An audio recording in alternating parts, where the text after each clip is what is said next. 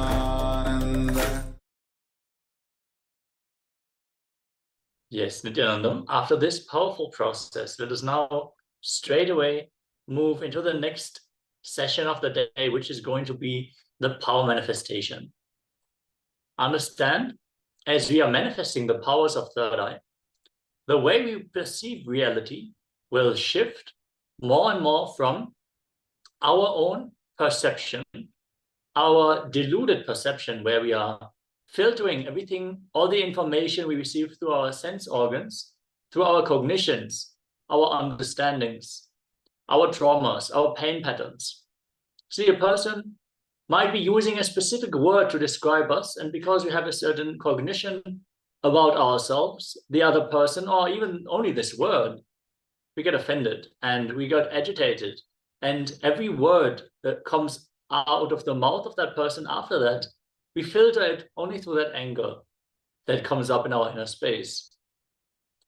If we understand exactly what the person is saying, then we will not get offended. We will be stable, like Ashtavakra as he stood in the court in front of King Janaka.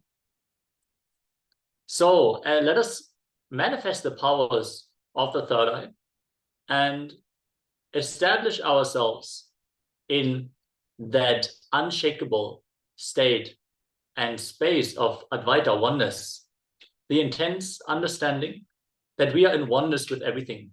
Nothing can hurt us, nothing can violate us. Today we are going to manifest the power of remote vision, very exciting power, most useful if you lost an item. You're just able to see exactly where it is. If you want to see how it looks on Mars, okay, manifest the power of remote vision. It is one of those powers which are just too good to be true, but true, like the whole science of third eye. So let us now enter into the Shastra Pramana, the scripture reference of the science of third eye.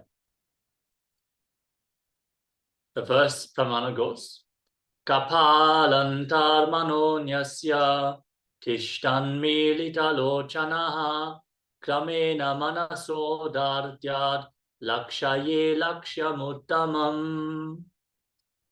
By fixing the mind on the inner space within the crown center and sitting stably without any movement, having the eyes closed in succession by that stability of the mind and inner space, through the power of the third eye, one directly sees the ultimate goal, Lakshyam, by having the vision beyond the sight that reveals any object or place, attaining the space of oneness with the source, Paramashiva. Next up is Apta Pramana, which is the experience by the enlightened being, the great masters.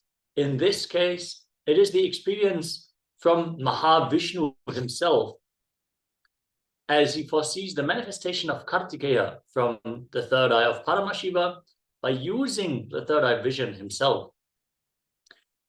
Yena viryam padhet bhumau tat karishyata nishchitam tatra viryo chabhavita skandanama prabho suktaha. Sri Vishnu said, by the method of the emitting of the life-filled energy viryam from the divine third eye of Paramashiva onto the ground, From that light-filled energy, the son of Paramashiva named Skanda will be born. This is from the first chapter, the Kumara Kanda, from the Rudra Samhita, from the Shiva Mahapurana, one of the 18 Mahapuranas. Finally, we have the Atma Pramana, the personal experience from Swamiji himself, the living avatar, as he received his experience of the 360-degree vision sitting on the coral hillock called Pavarakundru in Tiruvannamalai, just in front of the Arunachala hill. This is exactly the place where Devi Parvati did the tapas and became enlightened. As he sat there and he was contemplating on the observer, who is it that is experiencing the pain? What is the source of the thought that is arising? As he was playfully sitting in a meditative mood, all of a sudden something opened up in him. It was not a gradual step-by-step process. No, it was an opening. He felt he was sucked in, and all of a sudden everything opened up. And he was able to see 360 degrees this side and this side while he was having his eyes closed. It was not even seeing, it was experiencing. Like we can experience ourselves in our own skin. Swamiji experienced himself existing in the rocks, the plants, the creepers, the animals, the trees, and the temple, the mountain around him. He was able to feel everything as him in this experience.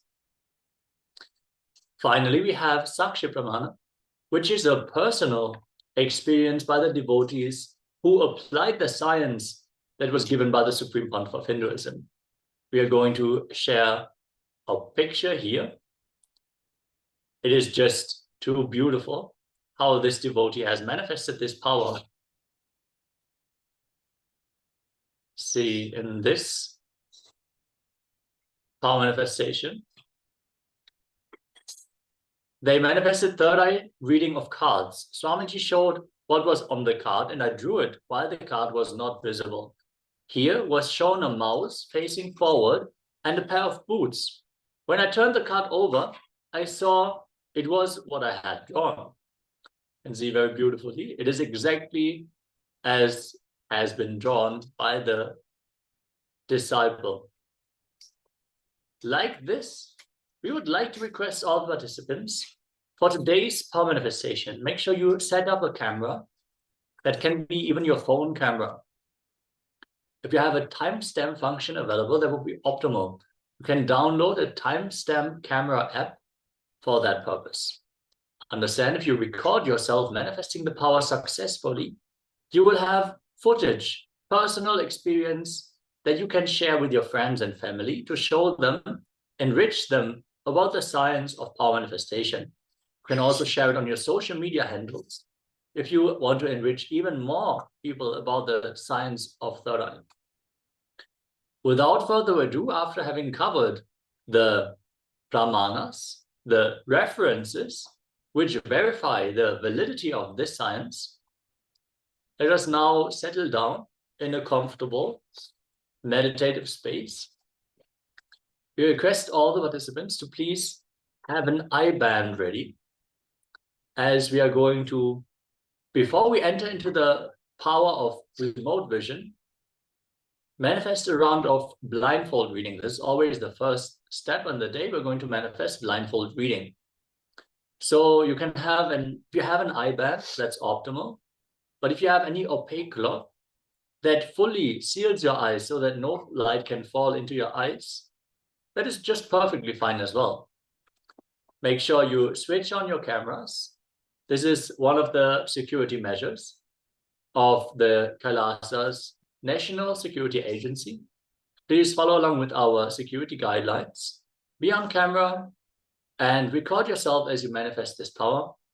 We're going to give just a few moments for all the participants to please tie your eyes and sit. And let's now get ready for this round of the power manifestation.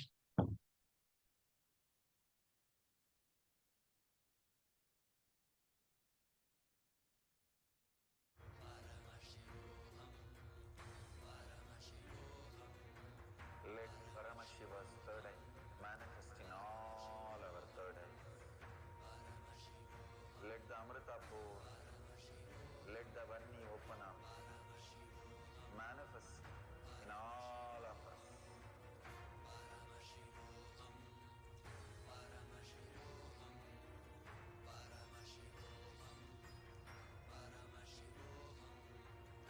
Let Paramashiva overflow, manifest the powers in all our third eye. Jnananda Paramash.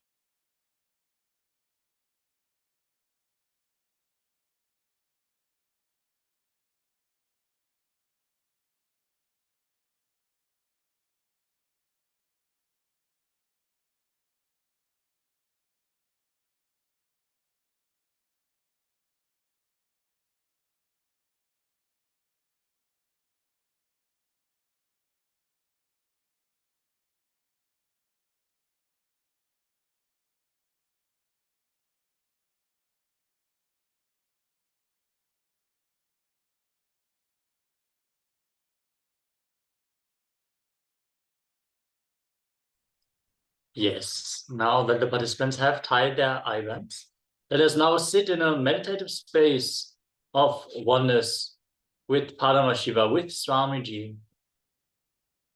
Visualize Swamiji in your third eye. Sweetly remember his smile and just sit in that oneness and unclutch from anything that shows up in your inner space as you chant the Mahavakya. Om Nityananda Paramashivoham. Om Nityananda Paramashivoham. Om Nityananda Paramashivoham. Keep vibrating with the Mahavakya as we are now going to project an image on the screen. Receive the image. Be in a receptive space of oneness. Third eye manifest in all our third eyes. Let the Amrita pour, let the Vanni open up, manifest in all of us.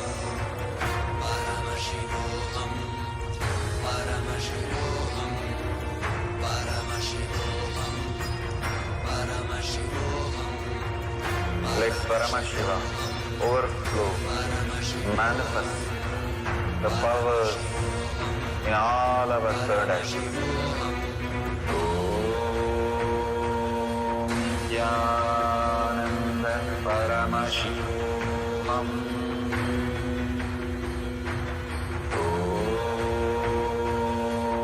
Jnananda Paramashivoham.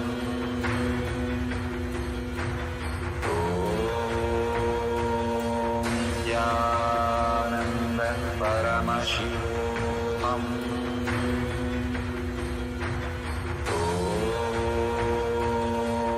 Jnananda Paramashivoham. Om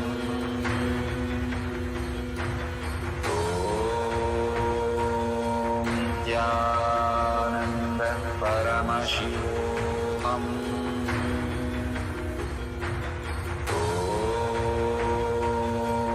Jnananda Paramashivoham. Om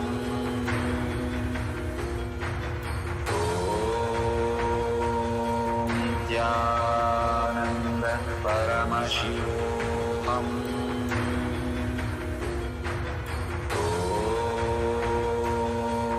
Jnananda Paramashivoham.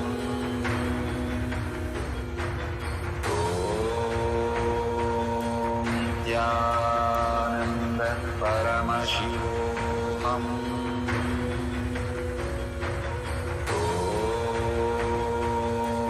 Nityananda Paramashivoham. Om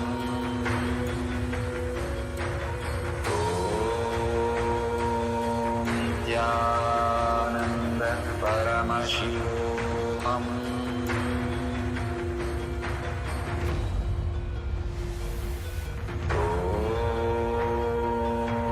Nityananda Paramashivoham. Om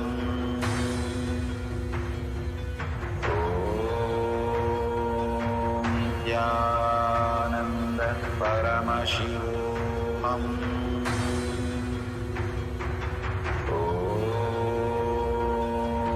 Nityananda Paramashivoham.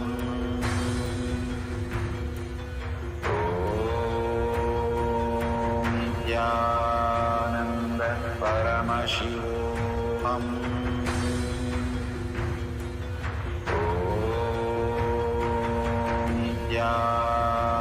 Nityananda Paramashivoham. Om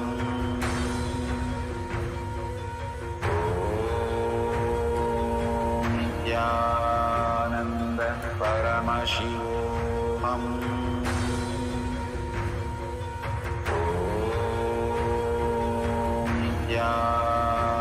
Nityananda Paramashivoham. Om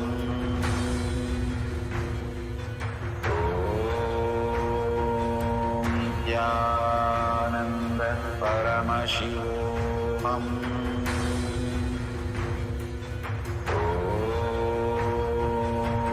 Nityananda Paramashivoham.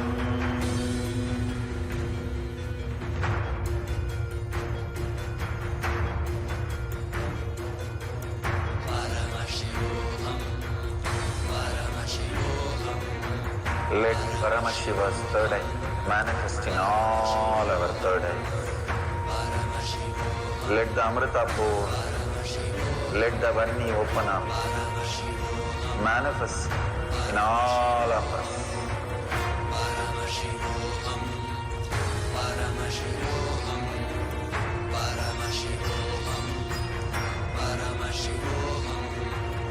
Let Paramashiva overflow, manifest the powers in all our third eyes. Om Nityananda Paramashivoham. Om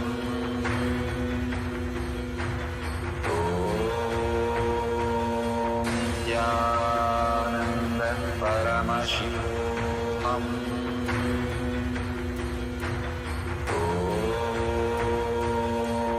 Nityananda Paramashivoham. Om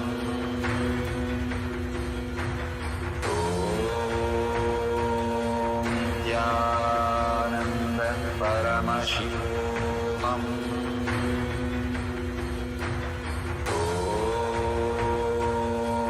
Nityananda Paramashivoham.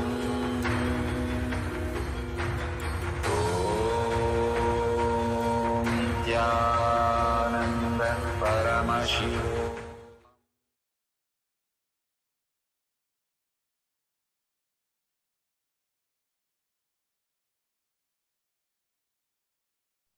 Now, slowly, all of you can remove your blindfold and open your eyes.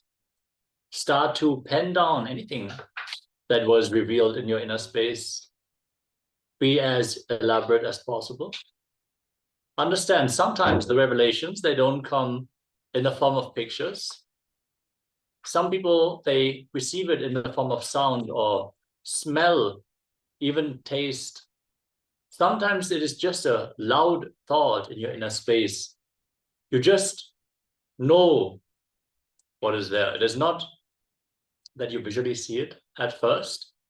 There are different stages which can develop, and the way the third eye reveals is always to make us understand what it is. So sometimes we need a different way to received the understanding. So let us now just pen down anything that was revealed. And I request all the Zoom participants to please share the revelations here in the Zoom chat as well. Let us now take a few moments, and then we are going to enter into the verification.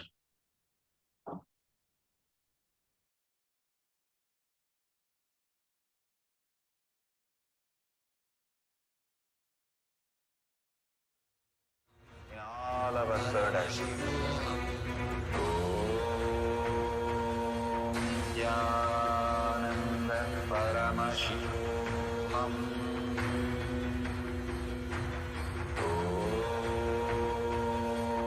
Nityananda Paramashivham.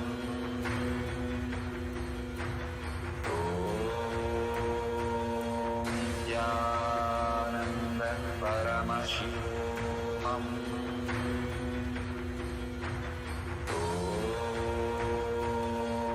Nityananda Paramashivham.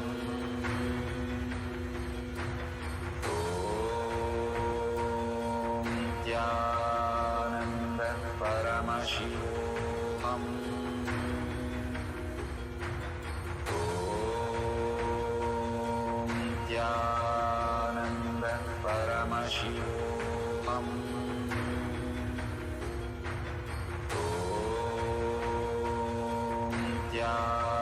Nityananda Paramashivham. Nityananda Paramashivham.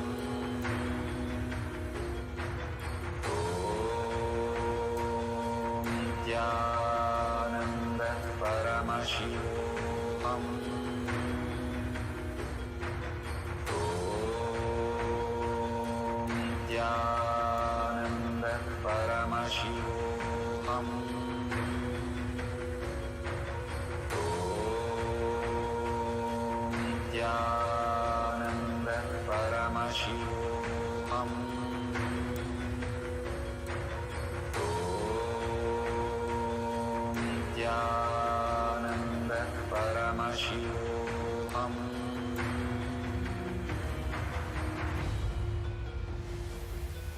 Nityananda Paramashivoham.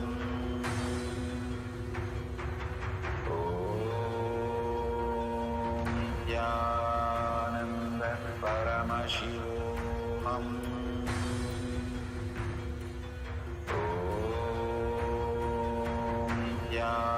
Nityananda Paramashivoham.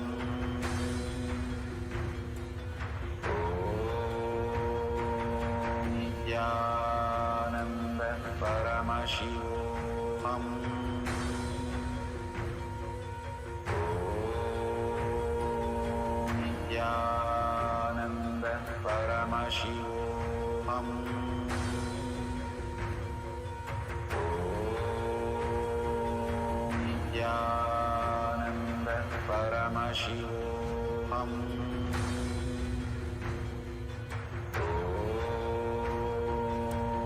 Nityananda Paramashivoham.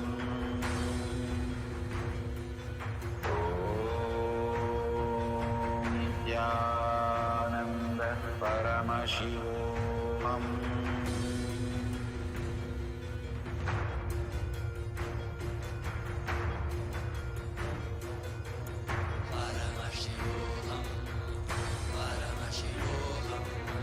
Let Paramashiva's third eye manifest in all our third eyes. Let the Amrita pour, let the Vanni open up, manifest in all of us.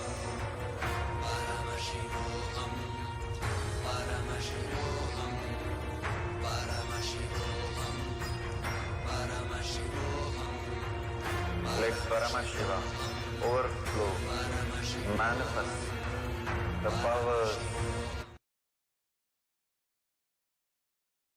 Yes, now let us move into the step of verification where we are going to reveal what was projected on screen during the power manifestation round.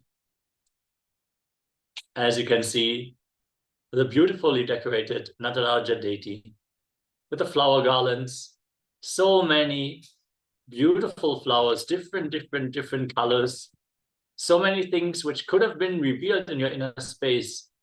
If you had seen greens, blues, reds, gold, dancing, even if you see the cosmos itself, that could have been a hint for Lord Nataraja, the cosmic dancer. Let us embrace this beautiful darshan before we continue with the next segment of the day. Let us now enter into the next jnana segment, where we are going to learn about the three fundamental experiences of reality. First, we learned reality cannot be defined. It is beyond words. Second, you can only relate with reality in various forms. Reality cannot be defined. You can only relate. Reality can only be experienced in various forms. The first and foremost way in which you experience reality is your personal reality. This is purely unique to each human being and is determined by the five senses, the mind, the feelings, the personal logic or personal cognition, the past experiences and memories, the engrams or samskaras, and the beliefs. Let us repeat this. Your personal reality is determined by your five senses, your mind, your feelings, your personal logic or personal cognition, your past experiences and memories, your engrams or samskaras, and your beliefs.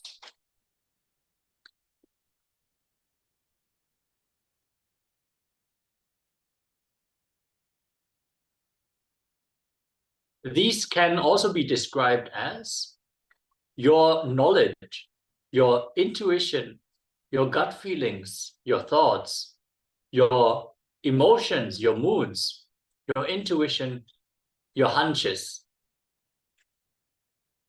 So anything that you relate as reality based on your senses and your mind is not the total reality. Reality can never be perceived in totality by the senses. Mind can never show you the truth completely.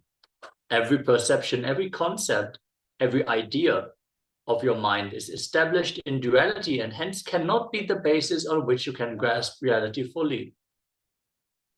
For example, you say you are overweight.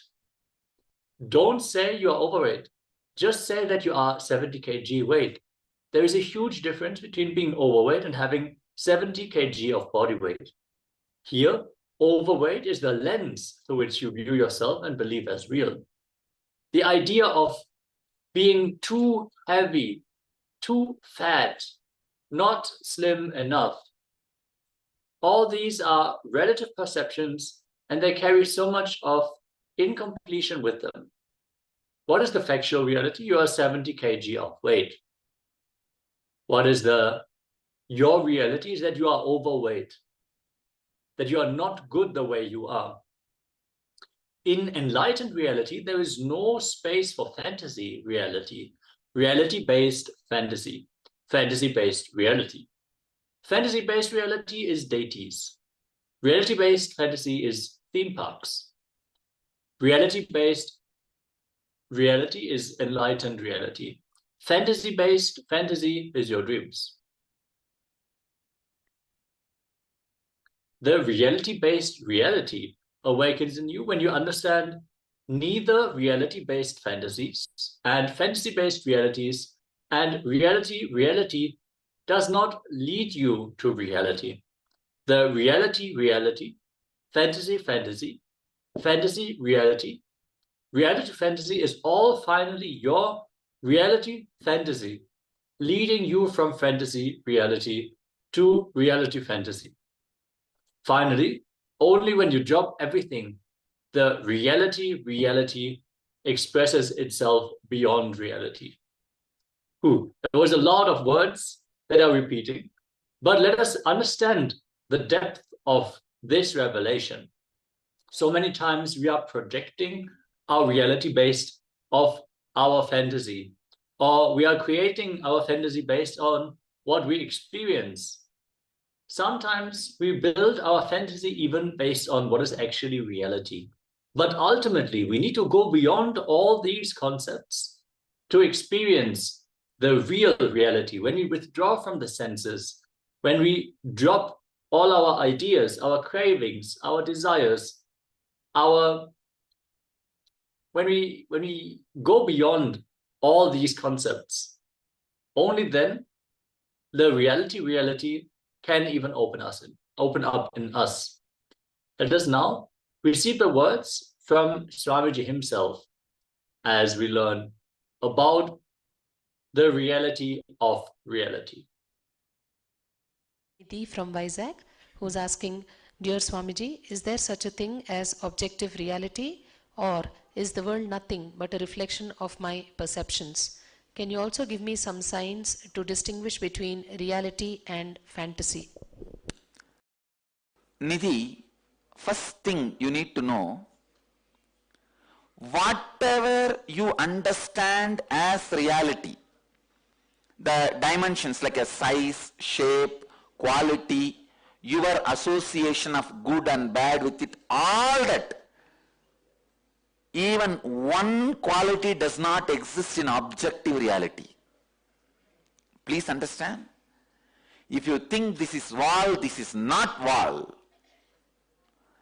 Whatever you understand, why this wall, what this wall does, how it looks, what it is, who built, is it good for me, bad for me, all concepts you have about the wall is not there actually on the wall. So in a way I can say there is no such thing as objective reality, and there is something called objective reality.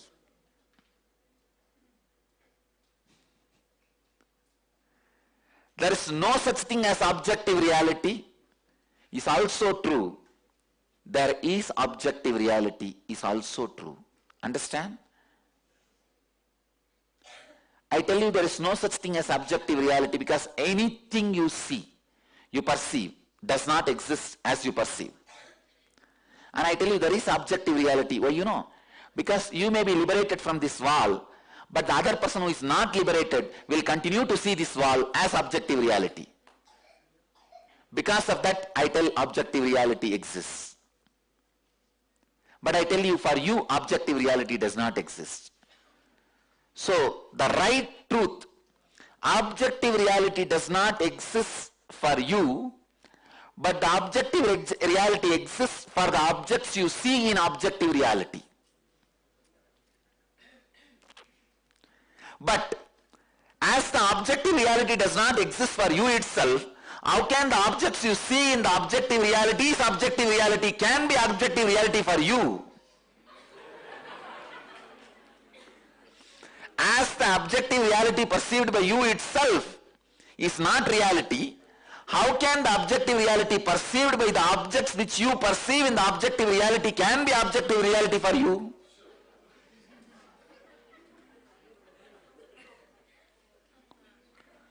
Listen to the statement again. As the objective reality which you perceive itself is not an objective reality for you, then how can the objects you perceive in the objective reality can have the objective reality which you perceive as the objective reality, which is not an objective reality?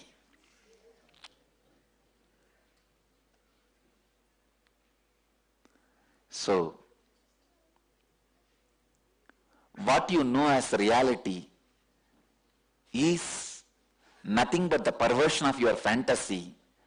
What you know as fantasy is nothing but the perversion of your reality. When you go beyond what you know as reality and fantasy, you see in reality, which is in reality.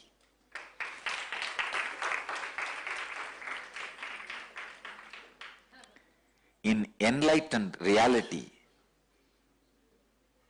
there is no space for fantasy, reality, reality-based fantasy, fantasy-based reality. Fantasy-based reality is deities, reality-based fantasy is theme parks. Reality-based reality is enlightened reality, fantasy-based fantasy is your dreams. The reality-based reality awakens in you when you understand neither reality-based fantasies and fantasy-based realities and reality does not lead you to reality. The reality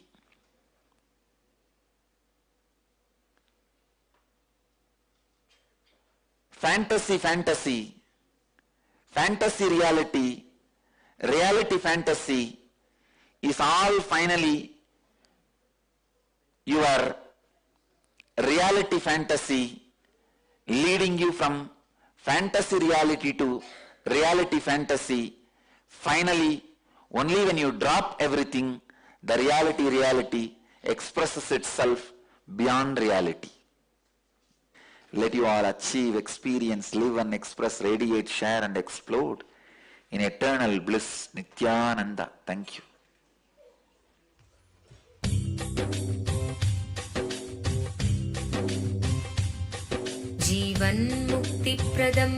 Paramahamsa Nithyananda, a rare living incarnation, is named among the world's 100 most spiritually influential personalities today.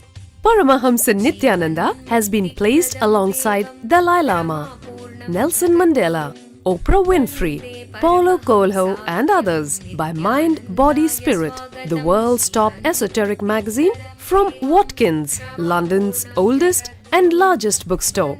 A yogi by birth, he has been expressing his power of enlightenment since birth. He has authored more than 500 books in Tamil and English. Translations of these books are available in 26 languages in Telugu, Kannada, Malayalam, Hindi, Sanskrit, Gujarati, Oriya, Bengali, Marathi, French, Malay, Polish, Portuguese, Italian, German, Danish, Spanish, Russian and Chinese. He is also an exemplary speaker with over 10,000 hours of profound life solutions through his discourses. Social services such as Annadan, free medical care, free educational services with ashrams, schools, temples, hospitals established in more than 140 places around the world, offering exceptional services. A powerful spiritual healer who has healed millions of people of diseases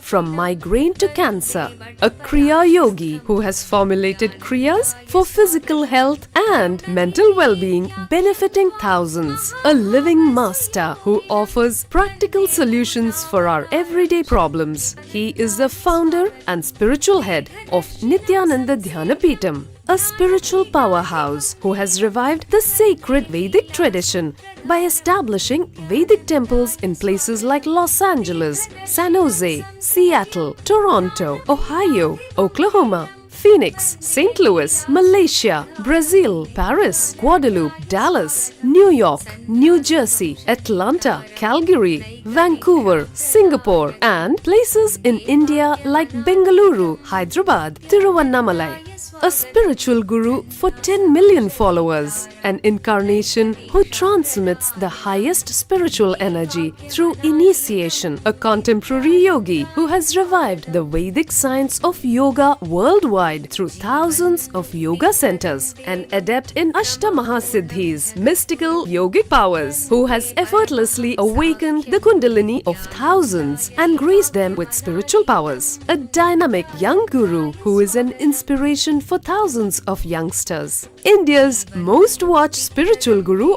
online, a beacon of spiritual light who has triumphed over the forces of religious terrorism and political persecution. Paramahamsa Nithyananda is an eternal Kalpataru, blessing the world with the boons of material abundance and spiritual enlightenment.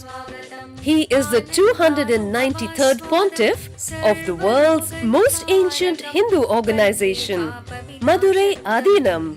नित्यानन्दाय स्वागतम् आनन्दानुभवास्वादं सर्वरोगनिवारकं वन्दे पापविनाशक्तं नित्यानन्दाय स्वागतम् नित्यमुक्तं निर्विकल्पं ध्यानलोकप्रदीपकं वन्दे शान्तमयं बन्धं नित्यानन्दाय स्वागतम् आनन्दगन्धसञ्चारं सर्वोपाधिविनिर्मुक्तं वन्दे ज्ञानालयं नाथं नित्यानन्दाय स्वागतम्.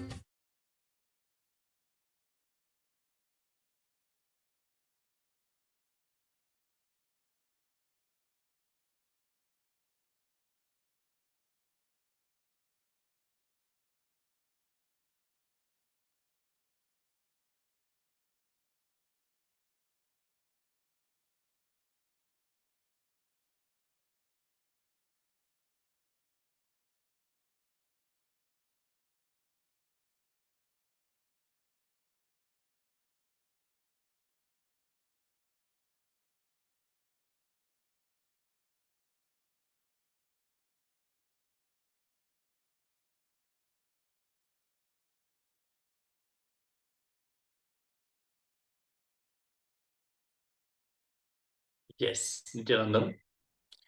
Let us now receive even more deeper insights into the fundamentals of reality, as we are going to watch another clip by the Supreme Pontiff of Hinduism, where we understand that knowing the reality, we experience the reality, we become that, we become the reality. Knowing the cosmos, you become the cosmos.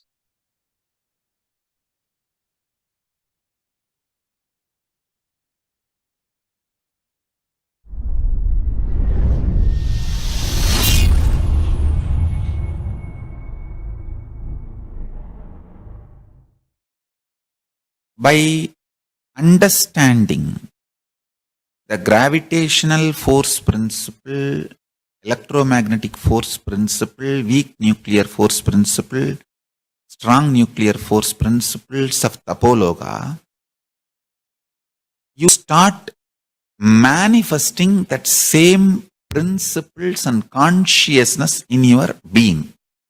It becomes your realization, I tell you. Knowing the reality becomes realization. Brahmavit Brahmaiva Bhavati. Because in the higher space zones, there is no gap between the reality and realization. The whole principle itself, reality is realization. There is no delusion. The delusion component is missing in the higher planes. In Tapoloka, there is no delusion. So, if there is a God, everyone realizes that God. If there is Paramashiva, everyone realizes that Paramashiva. And that if doesn't have a meaning there. When you understand these principles, with in this planet Earth, understanding does not become you becoming that. Because you have so many SDHD, self-doubt, self-hatred, self-denial and all these problems. Even if 2-3 times Paramashiva proves he exists, you will say all the 2-3 times is coincidence. I think I need more convincing proof. All that is planet Earth binary logic. But in the higher space zones, reality is realization. When you understand those principles, your heart also starts becoming like that. I tell you, listen. Listen to these great truths. This is too important. See? Either look within or look without, means on the akasha.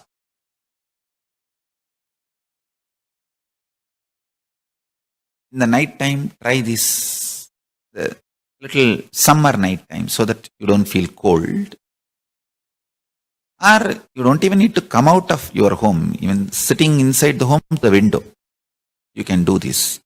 Especially if you have a vast mountain view or an ocean view, just sit, look intensely through the outside. You know that Kailasa exists, the Dvatashanta, Sri Kailasa, Paramashiva's space exists. By intensely looking externally into that space, Mahakasha, or intensely looking inside, Chidakasha, either Chidambara, Chidakasha, or Mahakasha, in both ways, it's actually not both place, it is both ways. You will find Dvatashanta, the Paramashiva's residing space. Either looking intensely into Chidambara, inside. If you have a very sweet love for yourself, looking inside will be easy. See, all your thoughts are because you are beating yourself. If you have a deep love for yourself, you can sit peacefully inside you and deeply look. Either look in or look out, but both deeply with this understanding. Whatever is there in Kailasa, if I even understand that principle, that will become my realization. Only in planet Earth, understanding and realization has a gap called delusion. But in Sri Kailasa or Chidambara, in both level, there is no difference between reality and realization, information and enlightenment. Listen carefully. Because of delusion, the information does not become enlightenment. Information becomes enlightenment only when there is no delusion.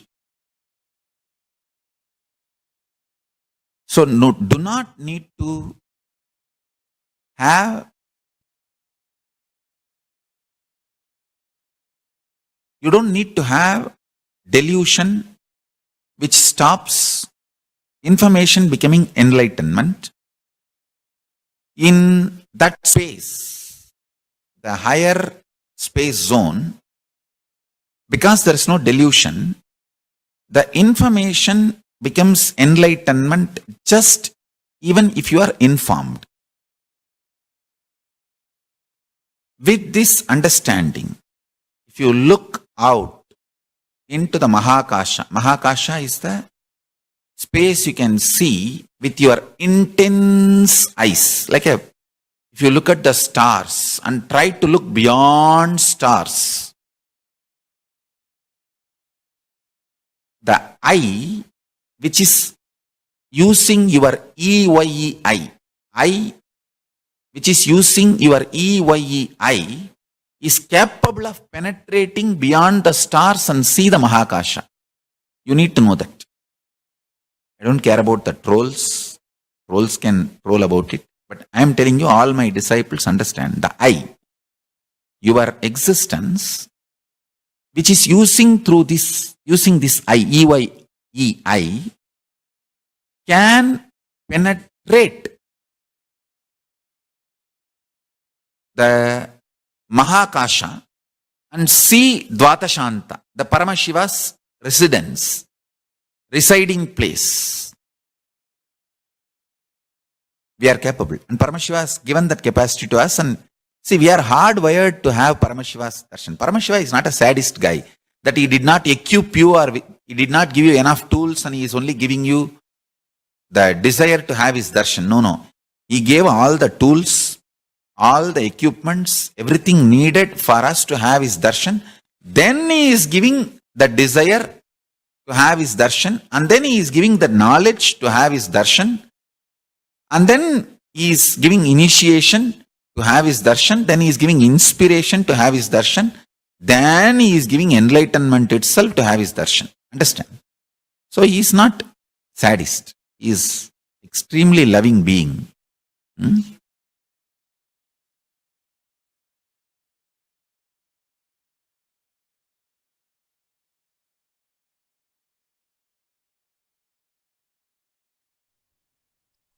Yes.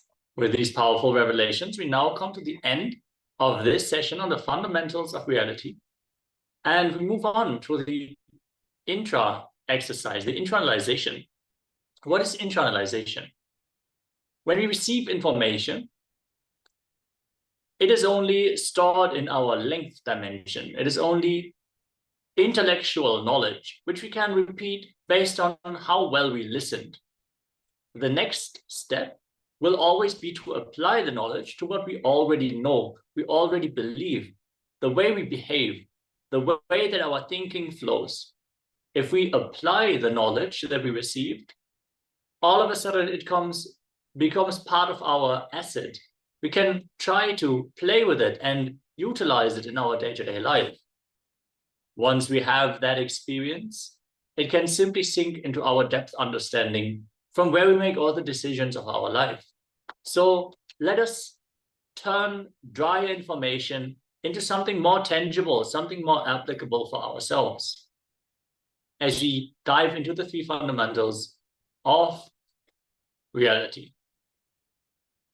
So first and foremost, we learned that the way we experience reality is our personal reality, which is purely unique to each human being and is determined by our five senses: our mind, our feelings, personal logic or personal cognition, past experiences and memories, engrams or samskaras, and our beliefs, our knowledge, intuition, gut feelings, thoughts, emotions, moods, hunches. So very individual for every person. The information that we receive is converted and filtered. Understand, you might walk through a street, and based on your interests, based on your beliefs, you might perceive very different things than the other people you are walking with. For example, the Supreme Pontiff of Hinduism shared that every day he would walk the road from Bidadi towards Bangalore, but he would never notice that there was a cinema on the way. Only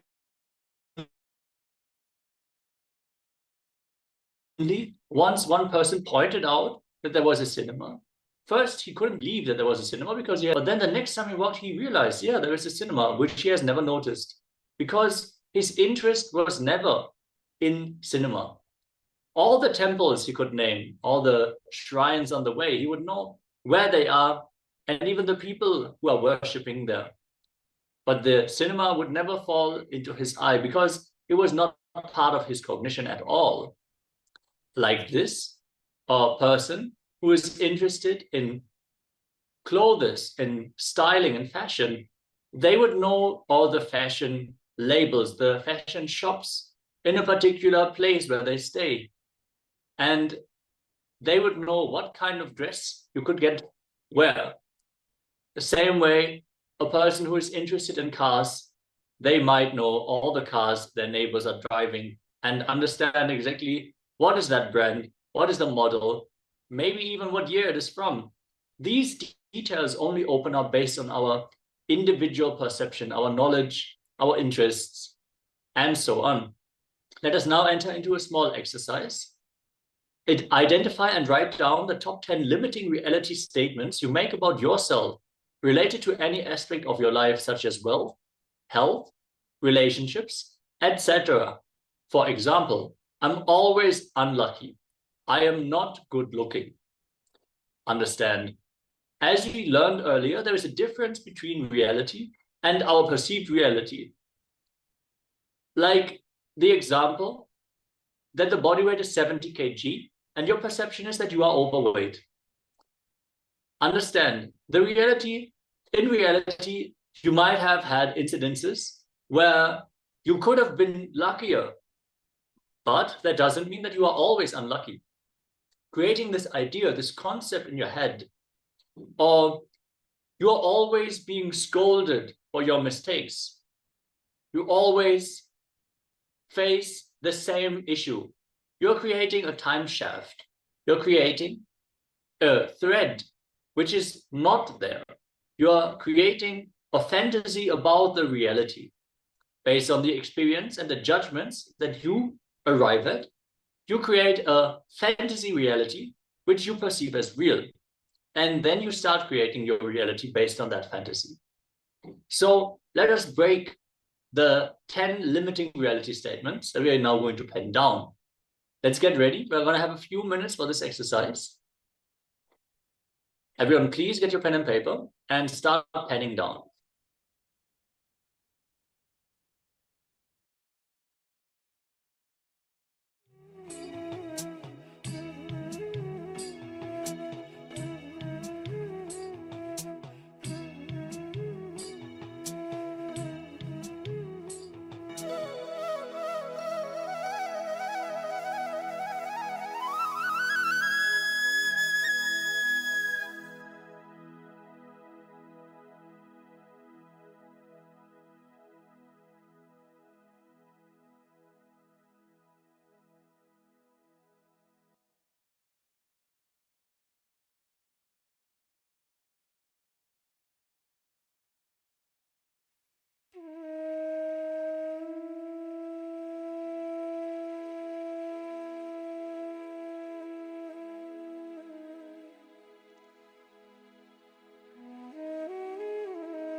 With this, let us now move on to the next step of this process. Identify and write down the top 10 limiting reality statements you make about the people close to you in your life. Let us take a few moments. All the ideas we have about other people, where we put them in a specific box and we say, okay, this person will never be a tidy person. This person will never take care of their looks. This person will never be a support in my work. This person will only make problems. This person cannot sit still. So many ideas we carry about other people where we just project our perceptive reality on the people based on our experiences, maybe, but we close the space of possibility for that person. As Swamiji said, living in the space of possibility is the space of Paramashivam. As we coexist in different bodies, let us now enter into this exercise and open the space of possibility again for the people who are important in our lives.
Yes. Now that we penned down the limiting factors about other people, let us now identify and describe what are your most common beliefs and notions that you consider as reality in your life, which are defined by others, your parents, your teachers, friends, or anyone else around you. For example, I have to hide my valuable items to be sure that they're not getting stolen. People are going to steal my things if I leave them open. So many ideas that we carry based on how we have been brought up, how our parents might have experienced life. Don't talk to strangers. And so in so many ways, we might have built certain ideas about reality. Let us now pen those down.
Yes, now that we have brought clarity into the limiting perceptions of reality that we are superimposing on the world, let us enter into the next round of the power manifestation. Just before, we have manifested the power of blindfold reading, which we are always using as an opener for the power manifestation of the day. Let us now get ready for the next round, where we are actually going to manifest the power of remote vision. First, let us enter into the Shastra Pramana.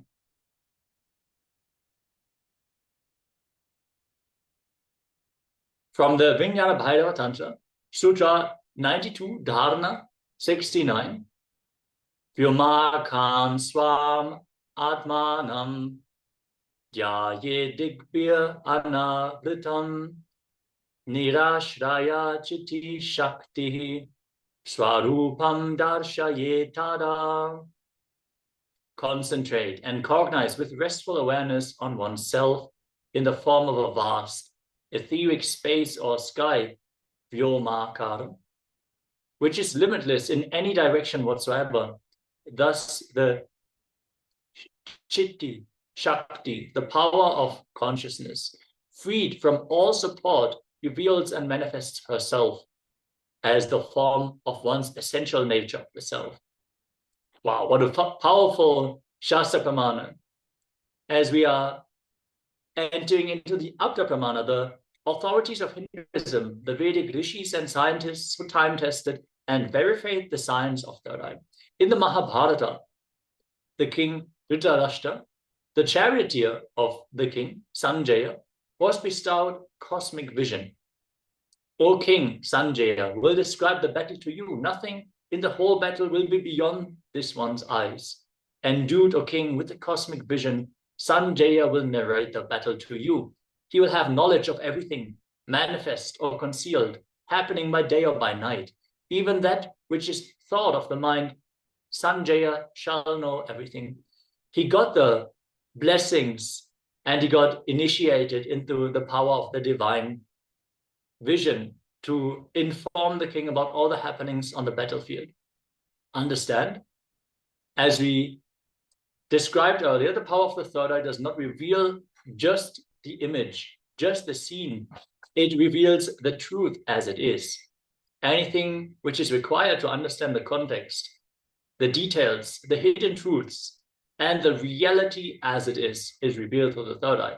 So this is exactly how Sanjay was able to describe every part of the battle to the blind king, who was not present for the fight. Let us now get ready for this round of the power manifestation, as you are going to scan 5 objects which are here in front of me. In this round of the power manifestation, you sit and in the receptive mode, in the space of oneness with Swamiji, you just request Swamiji, please reveal what are 5 objects placed in front of the Acharya right now.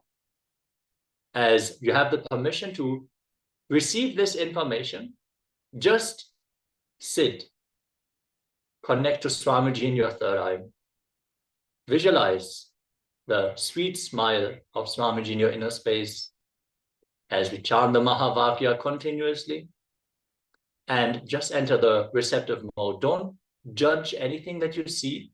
Don't try to force anything to enter your inner space. Just be there and receive whatever Swamiji wants to show you in your third eye. Let us chant the Mahavakyam. Om Nityananda Paramashivoham. Om Nityananda Paramashivoham.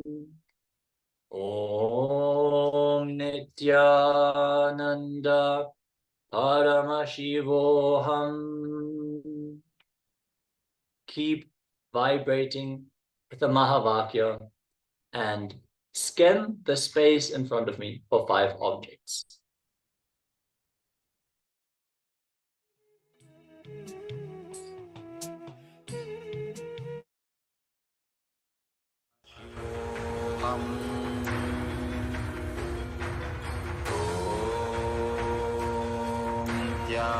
Nityananda Paramashivoham.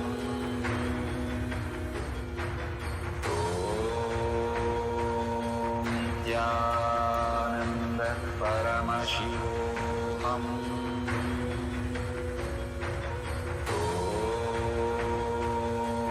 Nityananda Paramashivoham.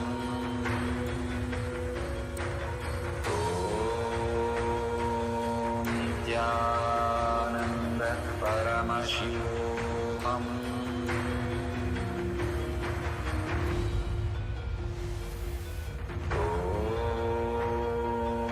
Nityananda Paramashivoham. Nityananda Paramashivoham.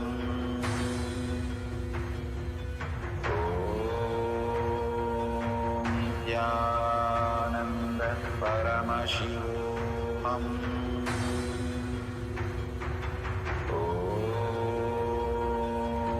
Nityananda Paramashivoham.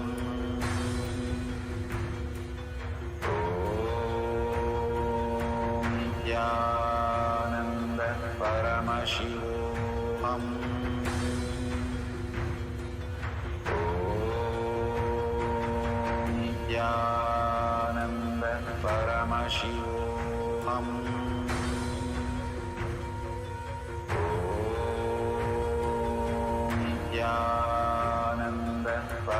Paramashivoham.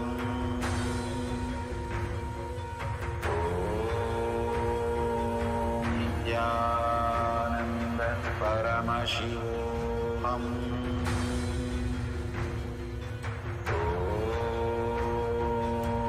Nityananda Paramashivoham.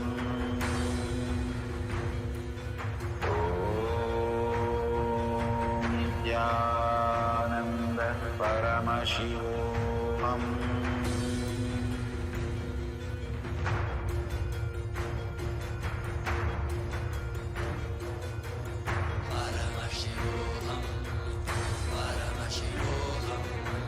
Let Paramashiva's third eye manifest in all our third eyes. Let the Amrita pour, let the Varni open up, manifest in all of us.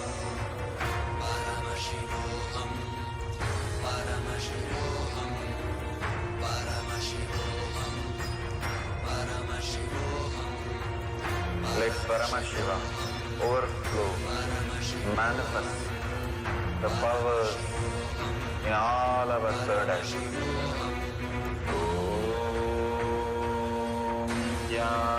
Nityananda Paramashivoham.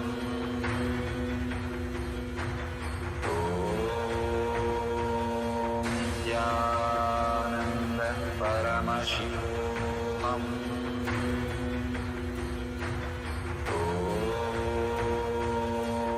Nityananda Paramashivoham.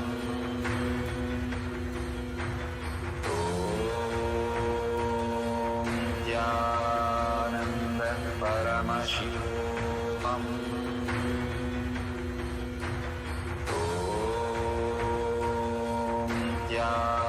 Nityananda Paramashivoham.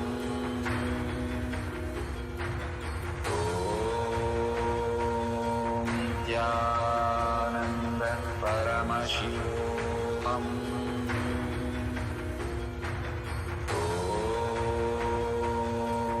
Nityananda Paramashivoham.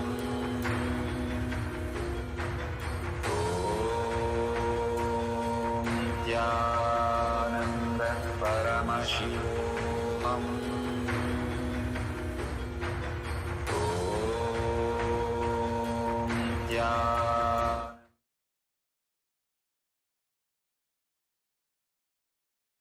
Yes. We request all the participants, please let us know in the chat what was revealed in your inner space. Let us take a few moments for the verification step as you let us know what was revealed in your third eye. And then we can reconfirm